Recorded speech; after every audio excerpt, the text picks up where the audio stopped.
What we do here is go back.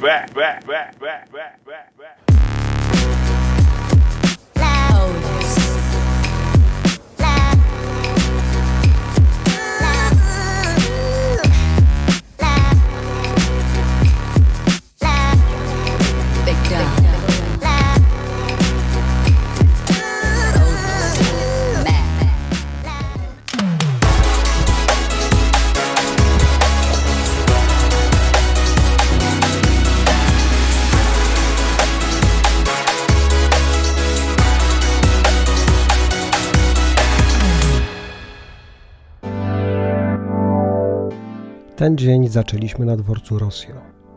Jak bardzo popularną atrakcją turystyczną jest Sintra, przekonaliśmy się już po przekroczeniu jego pięknej fasady. Niemal od razu zatopiliśmy się w tłumie, który, jak my, zmierzał do zaledwie 3 oblężonych kas biletowych i kilku równie obleganych automatów. Wybraliśmy okienko. W końcu, dzierżąc bilety, ruszyliśmy na peron.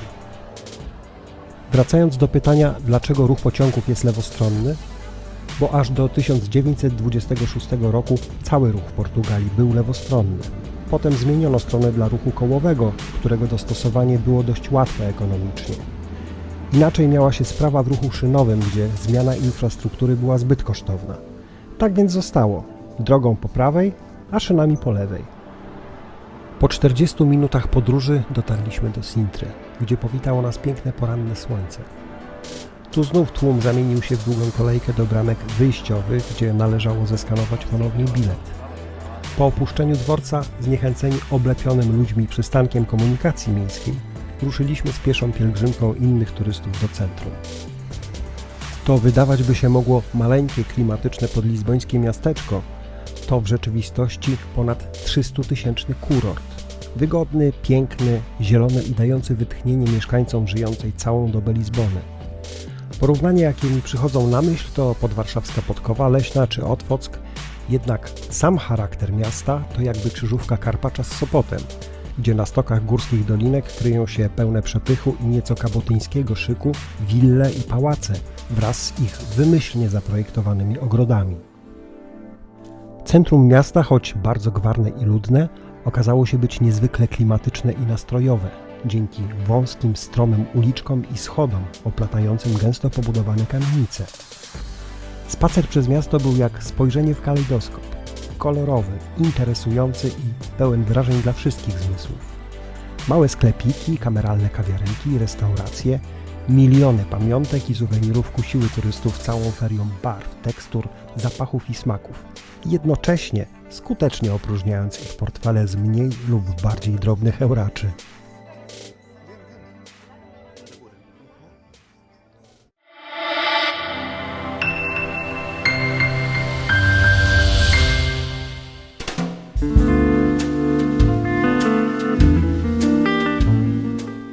Sintra cały swój rozmach, nieporównywalny z naszymi miastami ogrodami, zawdzięcza królewskim letniskowym pałacom, ponieważ to one były największym magnesem przyciągającym portugalską magnaterię, tak spragnioną brylowania w możliwie najbardziej wyszukanych towarzyskich kręgach. Jednakże najważniejszą zaletą miasta, kształtującą cały jego wielowiekowy sukces, jest położenie i wyjątkowy mikroklimat. Opuszczając gwarne centrum, wybraliśmy odrobinę wolności od tłumów i poszliśmy na spacer po Parque da Liberdade, czyli Parku Wolności, gdzie poczuliśmy się niemal jak w dżungli. To, że Sintra legła u stóp małego górskiego pasma, będącego tak blisko oceanu, spowodowało, że wpadają tu i zostają na dłużej spore masy wilgotnego powietrza. To znacznie łagodzi tutejszy klimat i daje pole do popisu dla bujnie porastającej okolicy roślinności. Swój azyl znalazły tutaj liczne gatunki roślin charakterystyczne dla klimatu subtropikalnego, ale również gatunki endemiczne. Dodatkowo budujący tu swoje letnie siedziby portugalscy magnaci sprowadzali egzotyczne rośliny do swoich pałacowych ogrodów, a one zadomowiły się i rozmnożyły w okolicy, korzystając z dobrodziejstw lokalnego mikroklimatu. Przechodząc mijaliśmy okazałe drzewiaste paprocie i rozłożyste monstery, doskonale nam znane z domowych doniczek.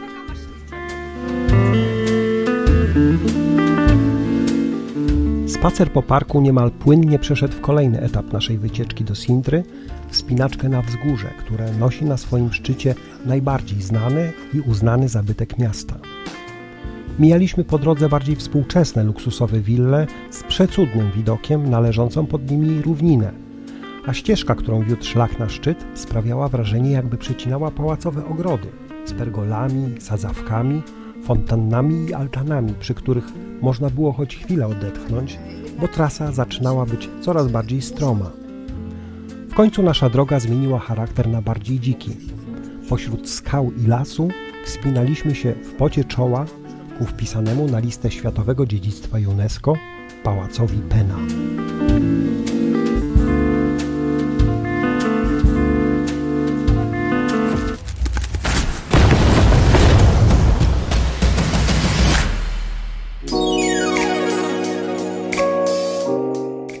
Wraz z końcem szlaku na szczyt skończyła się też wolność od rzeszy turystów. Tak więc grzecznie wróciliśmy do udręki wystawania w kolejkach po bilety. Potem odstaliśmy w kolejce do busika, który przemierzając piękne i bujnie zielone pałacowe ogrody zawiózł nas na Podzamcze. Tam czekał na nas kolejny stały punkt programu. Długa i kręta kolejka do wejścia na teren pałacu.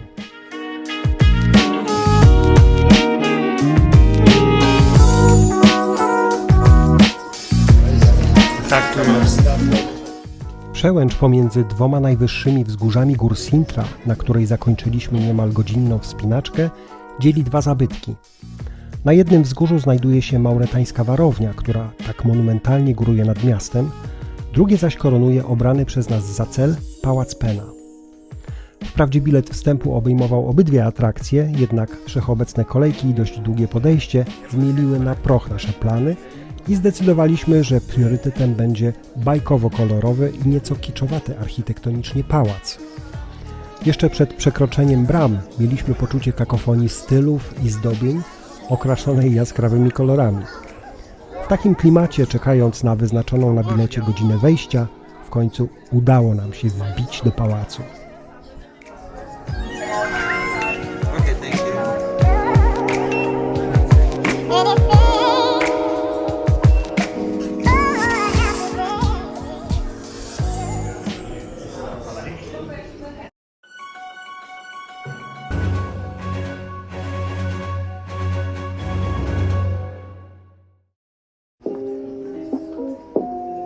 No więc kogo straszy Pen? Ano nikogo, bo żaden Pen nie istnieje. Nazwa pałacu ma bardzo solidną, historyczną podstawę, która sięga aż średniowiecza. Wtedy to na wzgórzu stanęła kaplica Matki Boskiej z Pena. Później król Manuel I ufundował tu klasztor dla pustelniczego, podobnie jak wspomniani wcześniej Augustianie, zakonu hieronimitów. Tu dygresja. To właśnie od imienia tego władcy nazwano styl architektoniczny, w którym zbudowano fasadę naszego ulubionego dworca Rossio oraz klasztor hieronimitów w Belem, o którym więcej w następnym odcinku. W późniejszych czasach siedziba zakonników popadła w ruinę przez spowodowany piorunem pożar, a następnie słynne apokaliptyczne trzęsienie ziemi z 1755 roku, które doszczętnie zrujnowało Lizbonę. I tak w ruinie budowla doczekała aż XIX wieku, kiedy to Ferdynand II kupił budynek z przyległościami i rozpoczął jego romantyczny rozkwit, zarówno w dziedzinie architektury, jak i melodramatycznej historii. W zamyśle władcy miała to być cudowna siedziba dla królewskiej rodziny, ufundowana w darze dla młodziutkiej królowej Marii II. I taką też była, aż do narodzin 11 potomka pary, przy których to królowa przedwcześnie zmarła. Zapewne mnogość niezbyt okazałych komnat w pałacu miała zapewnić kwaterunek dla tak licznego królewskiego potomstwa i pewnie całej rzeszy służby pracującej dla pokaźnej, panującej rodziny. Przechodząc z dość szybkim nurtem zwiedzającego tłumu, mieliśmy wrażenie nieskończonej ilości dość ciasnych i gęsto umeblowanych sypialenek z miniaturowymi książęcymi łożami i przylegających do nich gabinecików zastawionych stolikami, sekretarzykami i sofkami. Wszystko to okalało niewielkie, ale przyjemnie zacienione dziedzińce, ozdobione doskonale nam znanymi azuleżus. Kilka większych komnat również nie wywierało nadzbyt imponującego wrażenia w porównaniu z salami tronowymi innych królewskich pałaców na świecie. Z drugiej jednak strony ta ciasnota dawała poczucie kameralności i wręcz swoistej przytulności wnętrz tego bądź co bądź romantycznego królewskiego gniazdka.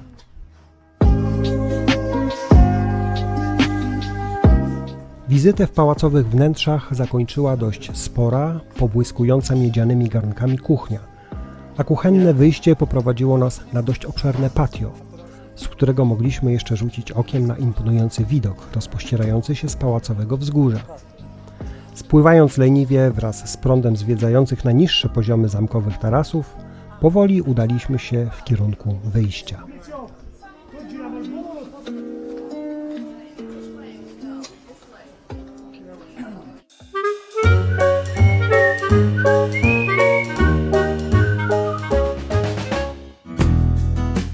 Ilość wrażeń i zmęczenie kolejkami i tłumem obudziło w nas dziki głód. Dlatego czym prędzej wróciliśmy do centrum Sintry, wprost pod Palacio Nacional, gdzie z perspektywy wcześniejszych doznań wydało nam się, że życie płynie spokojnie i leniwie, mimo że ilość turystów jakoś radykalnie nie zmalała. Postanowiliśmy zjeść na obiad rybkę, a jak wiadomo, rybka lubi pływać. Zrobiliśmy kilka pamiątkowych ujęć spod Pałacu Narodowego i ruszyliśmy coś zjeść. Znaleźliśmy najbardziej zachęcającą knajpkę i to był strzał w dziesiątkę. Zamówiliśmy na szybko po szklance zimnego piwa, a następnie wybraliśmy z menu nasz nadmorski obiad. Nie wiem, na ile to wpływ okoliczności, ale do dziś mam wrażenie, że były to najlepiej przyrządzone ryby, jakie jadłem kiedykolwiek. Po deserach i kawie zniknęło każde złe wrażenie. Zatem Sintrę opuściliśmy w doskonałych nastrojach.